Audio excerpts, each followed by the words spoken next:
ng kababaihan pinagdiwang sa PUP Santa Mesa. Bilang pagsalubong sa National Women's Month ngayong Marso, inilunsad muli ang programang serbisyo ni WANA. Layunin nitong makapagbigay ng iba't ibang serbisyo na makakatulong sa mga kababaihan at makapagsulong din ng advokasya ukol sa mga karapatan at kakayahan ng isang babae. Napuno ang kahabaan ng University Avenue sa PUP Santa Mesa ng kulay lila, hudyat ng pagsalubong sa Araw ng Kababaihan noong Lunes, ika-4 ng Marso 2024. Pinangunahan ng Gender and Development Office o GADO, katuwang ng Office of the Student Regent, CPSPA Student Council at Kabataan Party List ng PUP ang nasabing programa. Nakaisa rin sa nasabing programa ang mga miyembro ng Executive Committee sa pangunguna ni President Manuel M. Muji na siyang nagpasinaya sa ribbon cutting.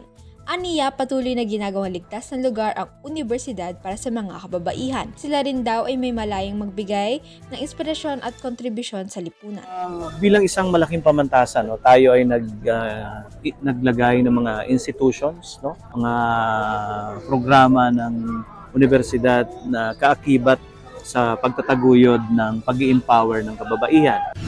Samantala, nagtayo rin ng interactive booth ang iba't ibang organisasyon at tanggapan sa sintang paaralan. Ilan sa mga serbisyo ay libreng konsultasyon para sa medical at reproductive health. Nagkaroon din ng cultural exhibit at 1 billion rising dance. Isang sayaw upang bigyang kaalaman ng mga kababaihan patungkol sa VAUSI o Violence Against Women and Children. Sa isang booth naman, namahagi si Gia Navas, chairperson ng Wisdom PUP, ng libreng stickers at test kits.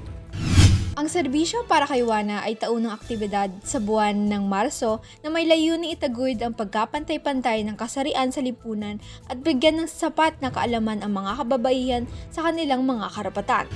At yan ang mga balitang aming tinutukan sa Sintang Paaralan. Para laging updated sa mga pinakahuling balita sa PUP, i-like at i-follow ang aming Facebook at Instagram at The PUP Official.